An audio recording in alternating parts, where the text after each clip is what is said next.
Channel का video शुरू करते हैं। ठीक है, तो ये एक प्रैक्टिस सेट है। ठीक है, मिक्स है आपका एसएससी सीजीएल के भी क्वेश्चंस हैं, एमटीएस के भी हैं, सीजीएल के भी हैं। तो मैं इसको मैथ प्रैक्टिस सेट बोल सकता हूँ। तो कुछ क्वेश्चन आपको सरल लगेंगे और कुछ क्वेश्चन अच्छे भी लगेंगे। तो चलिए शुरू करते हैं इस क्वेश्चन को। बताइए क्या होगा।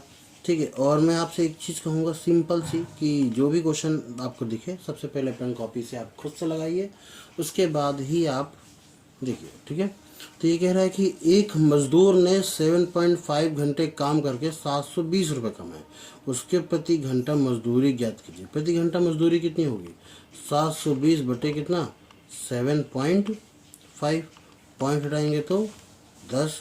अच्छा, 25 3 75 और 25 चौको 100, यानी ये 2 जीरो 100 मिला देंगे ना, 4 आ जाएगा, और 3 से काट देंगे तो ये आ जाएगा 24, और 24 चौको कितना होता है? 96। क्लियर? आई थिंक सो कोई दिक्कत वाली बात नहीं होगी। अब इसको देखो, अगर आपको वैल्यूज़ नहीं आती ना तो ये क्वेश्चन आपको परेशान कर सकता है। तो लिखा हुआ है 4 इंटू कॉस 60 की वैल्यू क्या होती है? वही जो साइन 30 की होती है, यानी 1/2, 1/2 का होल क्यूब है ये।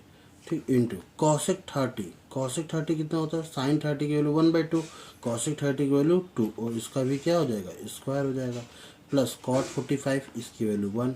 सेक 60, अच्छा सेक 60 का मतलब हो गया, देखो कॉस 60 की वैल्यू होती है 1/2, सेक 60 की वैल्यू होती है 2। ठीक, और इसका क्या हो जाएगा?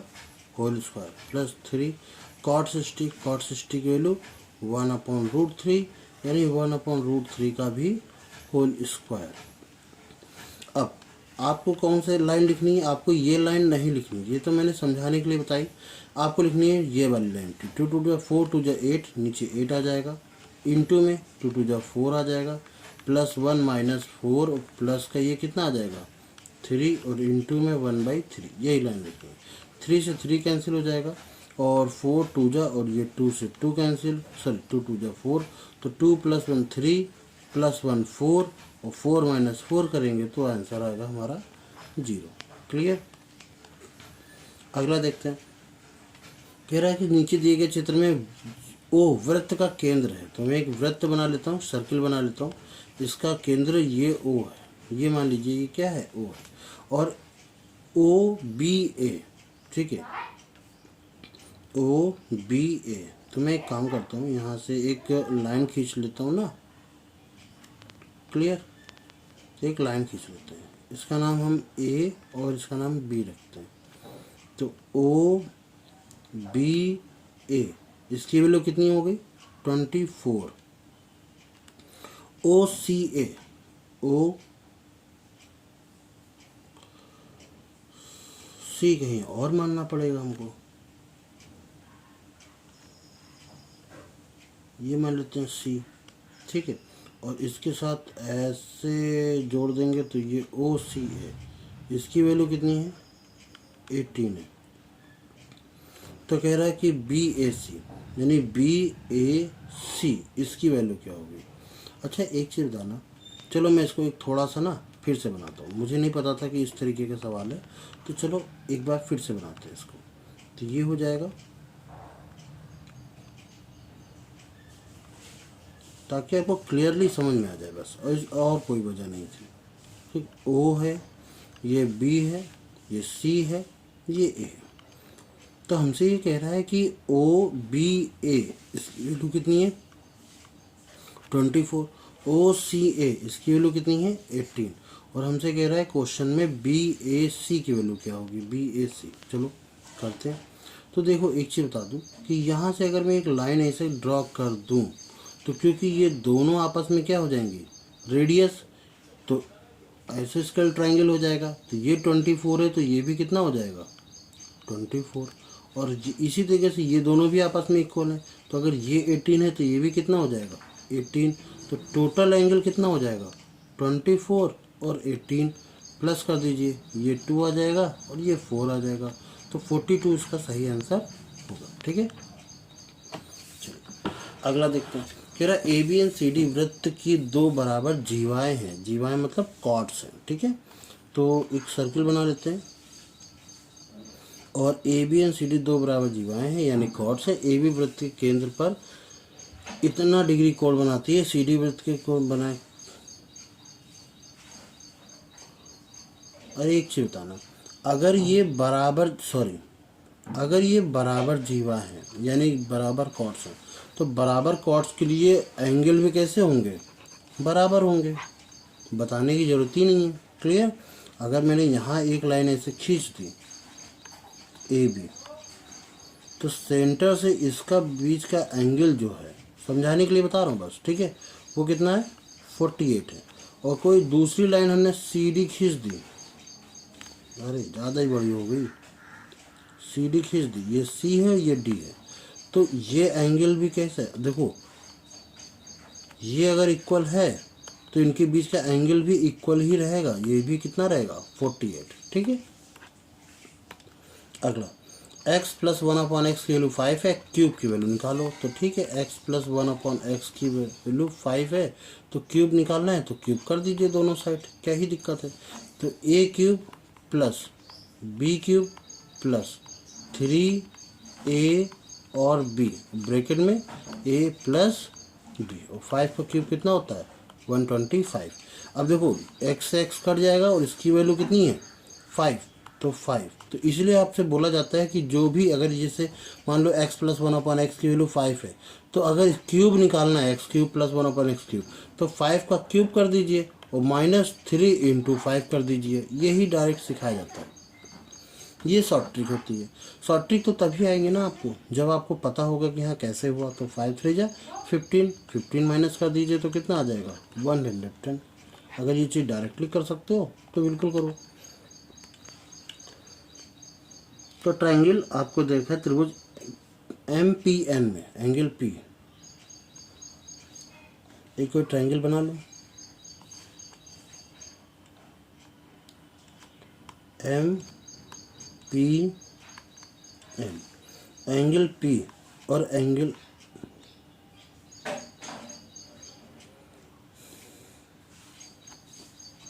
आंतरिक समद्विभाजक मतलब होता है इंटरनल, और समद्विभाजक मतलब दो बराबर भागों में बांटते हैं, 2 इक्वल पार्ट्स में उसको कट करते हैं। तो यहाँ से इसको 2 इक्वल पार्ट्स में कट करा रहे हैं, ठीक है, ओ पर। तो ये पॉइंट कैसा है ओ, मुझे थोड़ा बड़ा बनाना चाहिए। फिर अब PMN इसकी वैल्यू कितनी है 72 है। तो PON इसकी वैल्यू कितनी होगी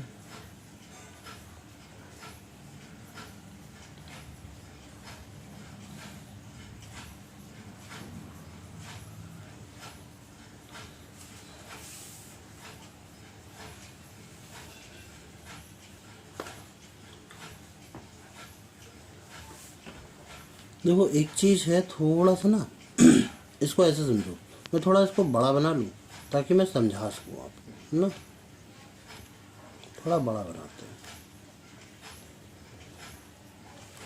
ये है M P और N, ठीक है।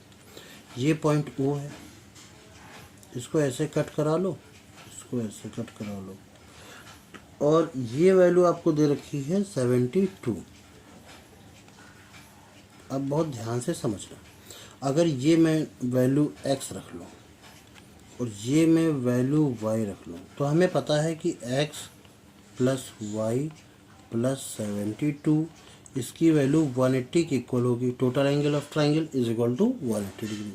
माइनस करेंगे तो कितना आ जाएगा x प्लस वाई, इसकी वैल्यू कितनी आ जाएगी 170, मतलब 180 में 72 माइनस करेंगे, अगर 80 माइनस करते तो 100 आता, ये 108 आ जाएगा, ठीक है। अब आगे देखो, क्योंकि ये इसको समद्विभाजक यानी कि दो बराबर हिस्से में बांट रही है, तो ये x/2 होगा, तो बेटा ये भी x/2 होगा। ये अगर y/2 है तो ये भी y/2 है कि नहीं। और ये एंगल हमें पता करना है कितना है, तो हमें इस एंगल को नाम देते हैं z। तो हमें ये पता है कि x/2 plus y/2 plus z is equal to वो भी कितना होगा 180 होगा कि नहीं। अगर इन दोनों का सेम है तो क्या करें, इसको हम 2 रख लें, ये हो जाएगा x प्लस वाई और प्लस का z इज इक्वल टू 180। अच्छा x प्लस वाई की वैल्यू आपको पता है 108, तो 108 divide by 2 plus z is equal to 180। Cut करेंगे तो आ जाएगा 54 उस साइड जाएगा तो z की वैल्यू में से 180 में से 54 माइनस हो जाएगा, कितना आ जाएगा 126। तो 126 किसका z है, ये एंगल यही तो है PON का, वही तो एंगल z है और वही है 126। समझ में आया। देखो आप शॉर्ट ट्रिक से चाहे जितना कर लो पर आपको बेसिक पता होना चाहिए उससे पीछे, मतलब जो भी आप शॉर्ट ट्रिक लगा रहे हो उसके पीछे की कहानी कथा पता होना चाहिए आपको कि ये कहानी कही गई थी, ठीक है। अब बहुत लोग सिखाने की ये भी हो सकता है कि भाई आपको 72 दे रखा है, 180 में 72 माइनस करो, ये जितना आएगा उसका हाफ करके 180 से माइनस कर दो, वही आपका आंसर है। तो ये सिखाना हो तो ये बिल्कुल बताया जा सकता है, मैं भी ये बता सकता था, बट इसके पीछे की कहानी आपको पता है ना, आपने लॉजिक देख लिया। अब आपसे कुछ भी पूछा जाए, किसी भी तरीके से कोई भी चीज़ पूछी जाए तो आप बता सकते हो। क्लियर। चलिए इसको देखो, फिर ट्रायंगल है त्रिभुज ABC भुजा BC को D तक इस प्रकार बढ़ाएंगे, तो ABC में हम थोड़ा सा बड़ा ही बनाएंगे इस बार, ठीक है। ABC और BC को कह रहे हैं इस तरह बढ़ाएगा कि वो D तक बढ़ गया, ACD ये वैल्यू कितनी है 108 है, ठीक है। अच्छा BAC और ABC इनका रेशियो तुमको दे रखा है। BAC का मतलब हो गया ये 7 है और ये 5 है, तो मैं एक काम करता हूँ, ये 7A लिख लेता हूँ और ये 5A लिख लेता हूँ, ठीक है। तो हमसे कह रहा है कि BAC ज्ञात करो, यानी BAC ज्ञात करना है। तो मुझे नहीं लगता कि इसकी ज़रूरत पड़ेगी, ये ज़बरदस्ती बढ़ाया गया। भाई ये चाह रहे थे कि 180 ये होता है, 180 में 108 माइनस कर देंगे तो ये कितना आ जाएगा 72। अच्छा इन दोनों का सम इस 72 के इक्वल होता है, तो 7 5 12, तो 12A बराबर कितना हो जाएगा 72, तो 12 छंग 72, तो A की वैल्यू 6 आ जाएगी, और 12 7 84, तो ये वैल्यू कितनी आ जाएगी 84, 6 7 42, 84 कहाँ निकाल रहा हूँ, ठीक है। 6 7 कितना हो जाएगा 42, तो ये वैल्यू कितनी आ जाएगी 42, और हमारा आंसर ऑप्शन नंबर D हो सकता था, हो जाता क्या मतलब है। बट मैं कह रहा हूँ कि इसकी ज़रूरत ही नहीं है। क्यों? क्योंकि आपको पता है ना कि 7A plus 5A plus 108 is equal to 180, बात तो वही पड़ रही है सब कुछ। तो 12A की वैल्यू वहाँ पर जाएंगे तो कितना हो जाएगा 72, तो A की वैल्यू वही आ जाएगी 6 आएगा। यार मैं क्यों बार बार गलत कर रहा हूँ, ठीक है 6 आ गया। अब 6 का 6 7 42, क्लियर। तो ये CD खींचने की जरूरत नहीं थी। कह रहा है निर्देशांक ये और ये के बीच की दूरी ज्ञात करो। देखो इसकी दूरी का फार्मूला क्या है कि x1 अगर इसको मान लो, इसको y1 मान लो, इसको x2 मान लो, इसको y2 मान लो। अगर आपने हाई स्कूल में नहीं पढ़ा है निर्देशांक कोऑर्डिनेट ज्योमेट्री और उनके बीच की डिस्टेंस का फार्मूला, कि डिस्टेंस का फार्मूला होता है अंडर रूट के अंदर x1 माइनस x2 का होल स्क्वायर, या उल्टा भी कर सकते हो x2 माइनस x1, और फिर y1 माइनस y2 का होल स्क्वायर, क्योंकि माइनस में भी आ जाएगा तो होल स्क्वायर इसको प्लस बना देगा, ठीक है। तो ये आप डायरेक्टली कर सकते हो। तो x1 मतलब 5 में से 9 जाएगा, तो 5 में से 9 जाएगा इसका होल स्क्वायर, प्लस फिर 3 में से 5 जाएगा, 3 में से 5 जाएगा इसका होल स्क्वायर। जाहिर सी बात है आपको लिखनी कौन सी लाइन है, ये ऊपर की लाइन मैंने सिर्फ समझाने के लिए बताई है। लिखनी यही है कि 5 में से 4, 4 में से 5 जाएगा, 9 में से 5 जाएगा तो 4 बचेगा, 4 का स्क्वायर 16, और 5 में से 3 जाएगा तो 2 बचेगा, तो 2 का स्क्वायर 2 दूनी 4, तो 16 और 4 के बीच में आ जाता है 20, 16 4 20 होता है, रूट 20 कितना होता है 4 पंचे 20, 4 को बाहर कर लो तो 2√5, यही आपका आंसर है। ठीक है, तो बेसिकली आपको ये दोनों लाइन लिखनी है, ये एग्ज़ाम में लिखनी है। ठीक है, अगर आप ये भी नहीं लिखो तो बहुत अच्छी बात है, पर इतना लिखना है।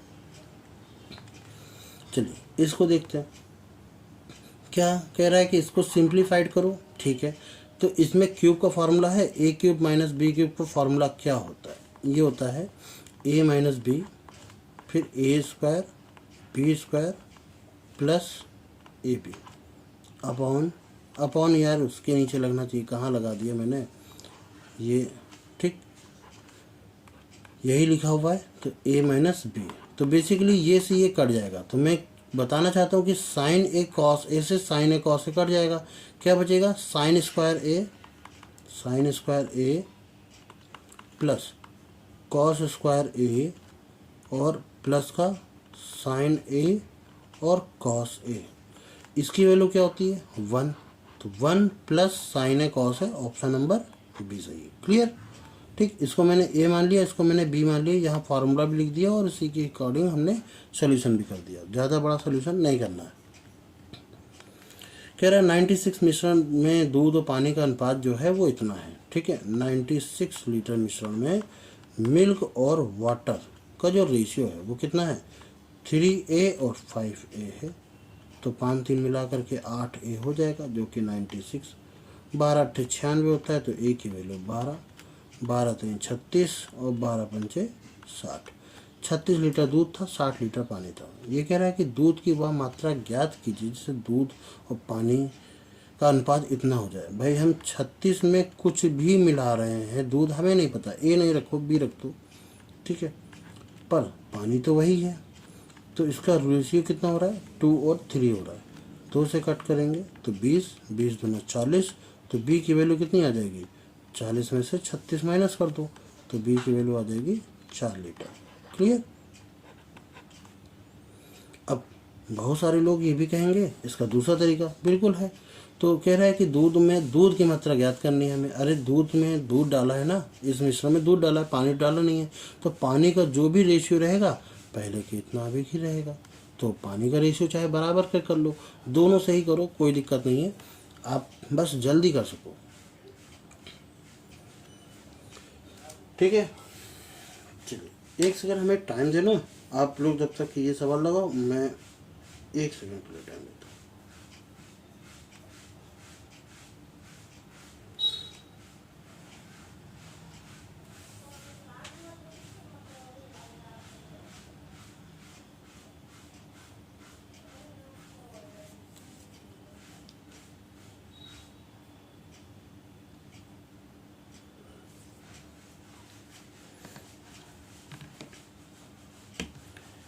ओके, ठीक है, आई थिंक सो आप लोगों ने लगाया होगा, तो चलिए देखते हैं। कह रहा है एक प्रिज्म के आधार, प्रिज्म एक बना हुआ, उसका बेस 6 सेंटीमीटर है, ठीक, भुजा वाले एक नियमित, ये कितना है षष्ठभुज है, षष्ठभुज मतलब 6 साइड, ठीक। एक प्रिज्म की ऊंचाई कितनी है, तो नीचे आपका हेक्सागन बना हुआ है, हेक्सागन तो मैं बना भी नहीं पाऊंगा, बेंजीन जैसा बनता है भाई, ठीक है। अब इससे एक ऐसे प्रिज्म बनाया गया, आप समझ जाना, चित्र बनाने की ज़रूरत नहीं है मुझे, ऐसा कुछ प्रिज्म बनाया गया, ठीक है। अच्छा, इसकी हर एक साइड कितनी है 6 है, और इसकी हाइट कितनी है वो 10 सेंटीमीटर है। मेरा प्रिज्म का आयतन निकालना है, क्या निकालना है आयतन, तो सबसे पहले हमें क्या निकालना पड़ेगा नीचे वाले का क्षेत्रफल यानी कि एरिया, ठीक। तो आपको पता है कि इसकी जो साइड है वो कितनी है 6 सेंटीमीटर, अच्छा ऊंचाई कितनी है 10 सेंटीमीटर है, अभी हमने लिख दिया यहाँ पर ना, ये लिखा था। अब हमें क्षेत्रफल यानी अगर मुझे एरिया निकालना है, चलो क्षेत्रफल लिखने जा रहा था, कोई बात नहीं, एरिया निकालना है, तो वो होता है 3√3/2A², ठीक, ये याद कर लो। तो 3√3/2 और A² की वैल्यू कितनी आ जाएगी 6 का स्क्वायर, 6 मतलब 6, 2 3 जा 6, 6 3 18, 18 36, 18 3 54, तो 54√3। अगर मुझे वॉल्यूम निकालना है तो क्या करना पड़ेगा, मुझे एरिया तो निकालना ही नहीं लेना है, एरिया के साथ किसका मल्टीप्लाई कर देना है, हाइट का। ठीक, तो कितना आ जाएगा 54√3 इंटू 10। तो नहीं, कहाँ गया 540, ये रहा 540। क्लियर।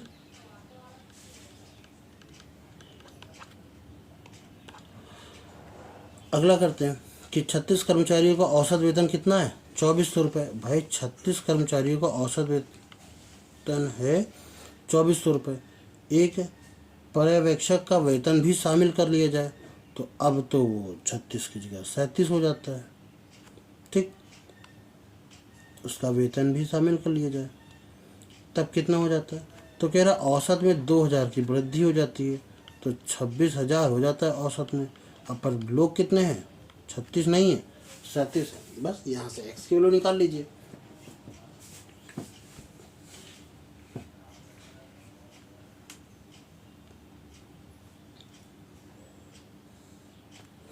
तो उधर जाएगा तो एक्स की वैल्यू कैसे निकालेंगे। अच्छा, इसको तरीका देखो थोड़ा सा है ना, मैं आपको थोड़ा तरीका बताता हूँ कि इस तरीके से आपको करना कैसे। माइनस का ये 24,000 इंटू 36, कलर चेंज। देखो 36 का मल्टीपल करो, फिर 37 का मल्टीपल करो, फिर माइनस करो, ये थोड़ा बहुत ज़्यादा वैसा नहीं बन रहा है। तो आप किसी को एक को ना इक्वल कर लो। जैसे मान लो इसमें हम 2000, ठीक, या हम 36 को इक्वल कर लें, कुछ भी कर लो। तो एक काम करें, 36 को इक्वल कर लें, तो ये 36 + 1 लिख लें, कोई दिक्कत। आपको मैं समझाने के लिए बस बता रहा हूँ कि 26,000 इंटू, इसको लिखेंगे हम 36 + 26,000 इंटू 1। बात तो वही है, ये 36 + 1 37 माइनस 24,000 इंटू 36, कोई दिक्कत। अब इसमें से इसमें 36 कॉमन कर लो, तो 26 में से 24 जाएगा तो बचेगा कितना 2000 प्लस 26,000 तो रहेगा ही रहेगा। तो 36 दुना 72, 72,000 जोड़ दीजिए तो 8,9,000।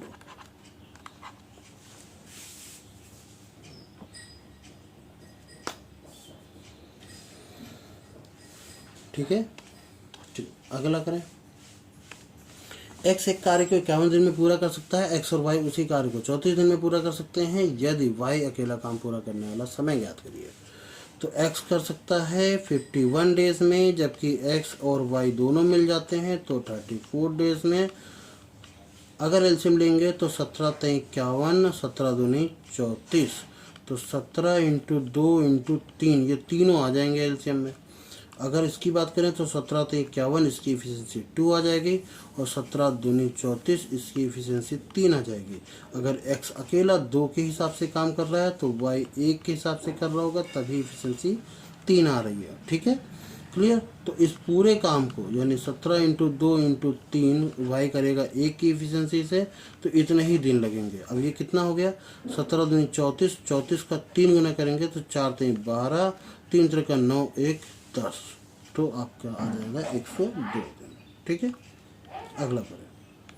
कह रहे 24 पुरुष प्रतिदिन 12 घंटे काम करके किसी काम को 45 दिन में पूरा करते हैं। तो 24 पुरुष 12 घंटे काम कर रहे हैं, 45 दिन में पूरा कर रहे हैं, जबकि 30 पुरुष प्रतिदिन अगर 8 घंटे काम करेंगे तो उसी को कितने दिन में पूरा करेंगे। बिल्कुल सिंपल चीज़ है, ये वर्क बराबर हो जाना चाहिए। तो 15 × 3 45 और 15 दूनी 30 और 8 × 24, 2 से काट दिया तो 6 आ जाएगा, 3 × 3 9, 9 × 6 = 14। ठीक है, आगे बढ़े। एक दुकानदार ने 2 सामान समीज में से प्रत्येक 120 रुपये में प्रति हिसाब से खरीदी। उसने क्रमशः इतने रुपये और इतने रुपये में बेची। जाहिर सी बात है 720 रुपये की एक तो 1440 रुपये की दोनों, एक को 754 की बेची, दूसरे को 692 रुपये की। दोनों को ऐड करेंगे तो 6 आ जाएगा, ऐड को ऐड करेंगे तो 4 आ जाएगा, और ये आ जाएगा 714 सॉरी 1476। तो 1440 में खरीद रहा है, 1446 में बेच रहा है, तो जहर सी बात है 6 रुपये का प्रॉफिट हो रहा है, नहीं हानि नहीं, कहाँ गया लाभ। अगला करते हैं, किसी संख्या को 27 से भाग देने पर शेषफल कितना आता है 20। उसी संख्या को 9 से भाग देने पर शेषफल कितना आएगा, जो ये शेषफल आ रहा है, ठीक है 20, उसी को ही 9 से क्या कर दो, डिवाइड कर दो, 9 दूनी 18, 2, तो शेषफल कितना आएगा 2। क्लियर, आगे बढ़ें। एक नाव धारा के साथ 160 किलोमीटर, देखो धारा के साथ जा रही है, तो बोट की गति अगर हम v मान लेते हैं और धारा की गति हम x मान लेते हैं, क्योंकि साथ में जा रही है, तो स्ट्रीम लाइन फ्लो है, तो उसको कितने घंटे लगते हैं 5 से इसको काट दो, 16 दूनी 32 होता है, डबल कर देते हैं, तो v प्लस एक्स की वैल्यू कितनी हो जाएगी 32 हो जाएगी। और विपरीत मतलब -96 kilometre 96 kilometre v minus x की रफ्तार से आएंगे, तो कह रहा है 4 घंटे में तय करती है, तो 24 चौको 96 होता है, 24 आ जाएगा। अब ये जाहिर सी बात है v माइनस एक्स की वैल्यू कितनी आ गई 24। अब हमसे कह रहा है शांत जल में नाव की गति याद करो, नाव की गति यानी x हटाना है, x हटाना है तो दोनों को ऐड कर दीजिए, तो v प्लस v ये हो जाएगा 2v, और x से x कैंसिल ही हो जाएगा, 32 और 24 ऐड करना है, इसका 2 उठा के इसको दे दियो, तो ये 30 हो जाएगा, ये 26 हो जाएगा, 30 और 26 56, 56 का हाफ कर देंगे तो 28 का दुगना होता है 56, ठीक है, तो 28 किलोमीटर पर आवर। आगे बढ़ें, कह रहा एक आयतन की लंबाई चौड़ाई इतनी दे रखी है, एक वर्ग का क्षेत्रफल ज्ञात। अच्छा, यदि एक वर्ग का क्षेत्रफल आयत के क्षेत्रफल से इतना कम है तो वर्ग का परिमाप ज्ञात करो। अरे एक आयत की लंबाई चौड़ाई तुमको दे रखी है, कितनी है, थोड़ा कैलकुलेटिव हो जाएगा मामला।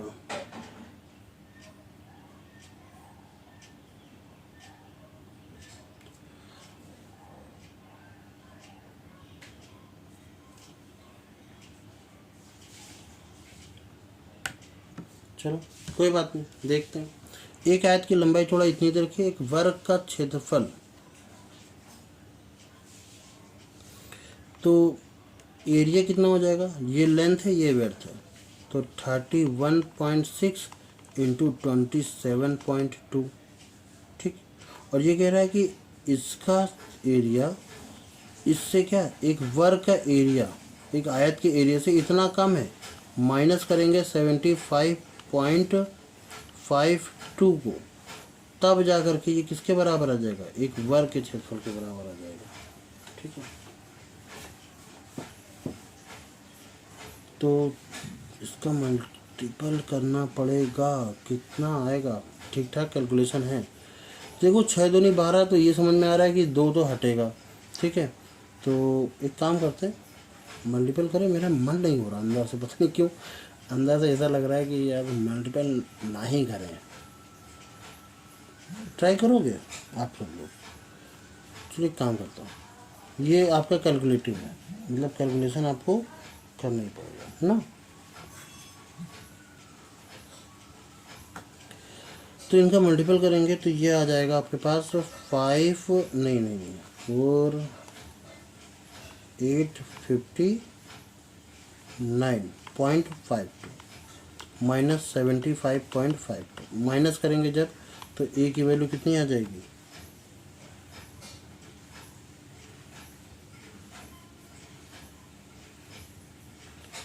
784, सॉरी ए की वैल्यू का 784 is equal to A square. तो ये किसकी वैल्यू होती है, ये किसका स्क्वायर होता है, ये होता है आपका 28 का 28 का, ठीक है। अब परिमाप यानी पैरीमीटर कह रहा है, तो 4 इंटू 28 करेंगे तो 48 का दुगना 96, नहीं 48 कहाँ 28 है यार, क्या कर रहा हूँ मैं, आज बुद्धि काम नहीं कर रही है। 28 का दुगना 56, 56 का दुगना 108, ये ऑप्शन, ठीक है।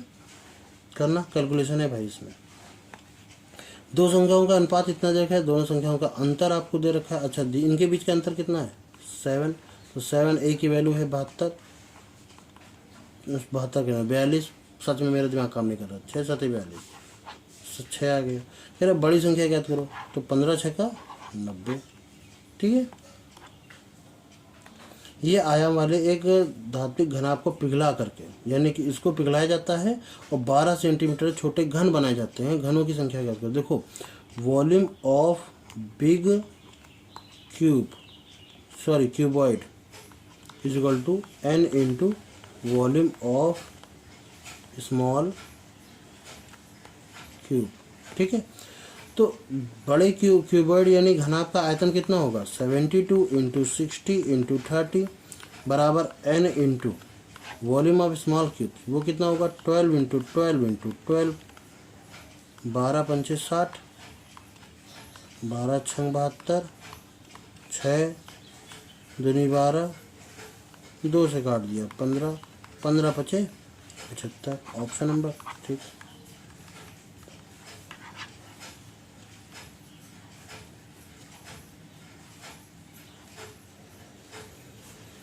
क्लियर। चलिए अगला देखते हैं। एक बाल्टी में इतना लीटर पानी आ सकता है, 1 मीटर क्यूब पानी रखने के लिए कितनी बाल्टी, 1 मीटर क्यूब में कितने लीटर होते हैं, वो होते हैं 1000 लीटर। तो 1000 लीटर पानी रखना है आपको, और हर एक बाल्टी में आता है 12.5, पॉइंट हटाएंगे तो ये 0 10 आ जाएगा, तो 12.5 के करेंगे तो कितना आ जाएगा, 125 अट्ठे होता है 1000, 8 इंटू 10 यानी 80 बाल्टियों की जरूरत पड़ेगी। ऑप्शन नंबर सी सही है। क्लियर। राम का वेतन श्याम के वेतन से 25% कम है। राम का वेतन श्याम के वेतन से, श्याम का वेतन अगर 100 रुपये है तो राम का 75 हो जाएगा। कह रहा श्याम का वेतन राम के वेतन से, ये इससे कितना ज़्यादा है भाई, 25 ज़्यादा है। 25 कंपेयर तो हम राम के वेतन से कर रहे हैं ना, तो 75 इंटू कितना हो जाएगा 100, 25 3 75, 33 का 30 का 100 से डिवाइड करेंगे तो 33 सही 1/3। अगला करें, कह रहा है बाइक ए और बी से इतना किलोमीटर जाता है, यहाँ से ए से बी जा रहे हैं। ए से बी जाने में जाते समय उसकी जो रफ्तार है वो 72 किलोमीटर पर आवर है, जबकि बी से ए आ रहे हैं, रास्ते में पानी बरस गया तो रफ्तार थोड़ी धीमी हो गई, 48 किलोमीटर पर आवर हो गई। तो कह रहा है बताओ उनकी एवरेज गति, औसत गति क्या होगी। तो एवरेज का फॉर्मूला आपको याद होना चाहिए, 2 times of A B upon A plus B. अगर जाने की गति ए, आने की गति बी है, या उल्टा नीचे भी कर दो, कोई दिक्कत नहीं है। तो 2 इंटू 72 इंटू 48 अपॉन में 72 प्लस 48 कितना हो जाएगा, 7 4 11 और 1 12 यानी 120 हो जाएगा। 12 दाम 112 पंचे 12 छंग 72 है ना, 6 दूनी 12, तो ये 48 इंटू 12/10, 12 96, 6 कहीं आ रहा है, ऑप्शन नंबर डी। ठीक, क्लियर। आगे बढ़ें। कह रहा बताइए कौन सी इसमें टर्मिनेटिंग है। टर्मिनेटिंग वो वैल्यू होती है जो किसी भी वैल्यू को ना मतलब पॉइंट के बाद रुक जाए, वो कुछ नंबर तक जाने के बाद रुक जाए। जैसे 3 से अगर डिवाइड करेंगे तो ये कितना आने लगेगा, 3 1 जा 3, फिर 2 आने लगेगा, 3 6 6 6 6 6 आना चालू करेगा, और ये कभी भी रुकेगा नहीं, तो ये टर्मिनेटिंग नहीं है, ये है नॉन टर्मिनेटिंग। 7 की बात करें तो ये भी देखो डिवाइड करते जाओगे कुछ ना कुछ आता चला जाएगा। ठीक, ये भी कितना है, नॉन टर्मिनेटिंग। जबकि इससे डिवाइड करोगे तो 45 0.8 करके बाद फिर रुक जाएगा, बस इसके बाद नहीं बढ़ेगा। इसकी बात करें तो वही चीज़ आ जाएगी, 0.6666 आ जाएगी, ये भी नॉन टर्मिनेटिंग। तो टर्मिनेटिंग कौन सा होगा, ऑप्शन नंबर सी सही है। क्लियर। अब 3975 रुपीज़ को निवेश करने पर 4% वार्षिक ब्याज की दर से 6 वर्षों में प्राप्त राशि बताना है आपको। क्या निकालना है, अमाउंट निकालना है। तो सबसे पहले SI निकाल लेते हैं कि 3975 इंटू 4 6 वर्षों में बटे 100, तो 6 चौको 24, तो 3975 इंटू 24 बटे 100, तो 4 से 5 से काटेंगे, 5 से 35, 4 आ गया, 5 9 45, 5 5 25, 5 से काटेंगे, 5 दूनी 10 20, 5 चौको 20, 4 आ गया, 5 से काटेंगे, 5 के नम 5, 29, 5 पीछे 25, 5 9 45, ठीक। 5 से काटेंगे तो 5 चौको 20, ठीक है। 5 से तो कट ही चुका था, बार बार थोड़ी काटना है। फिर 4 से काटेंगे, 4 छंग 24, तो आ जाएगा 159 इंटू 6, 9 छः का 54, फिर 4 हाथ से लगा 5, 15 चौको 60 और 5 65, इतना आ गया। ये इसका अमाउंट आ गया, अमाउंट नहीं सॉरी क्या बोलते हैं, SI सिंपल इंटरेस्ट आ गया, ठीक है। तो 3975 में हमको 654 ऐड करना है, तो ये आ जाएगा 9, 7 5 12 की 2 और 2 आ रहा है, तो आपको समझ में आना चाहिए कि यही आना चाहिए।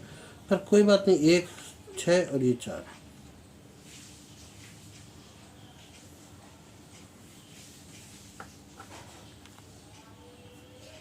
कुछ गड़बड़ हो रही है क्या? यहाँ 6 नहीं आना चाहिए ना। 15 से का 90 होता है यार, वही तो मैं कह रहा हूँ। यहाँ 9 आएगा।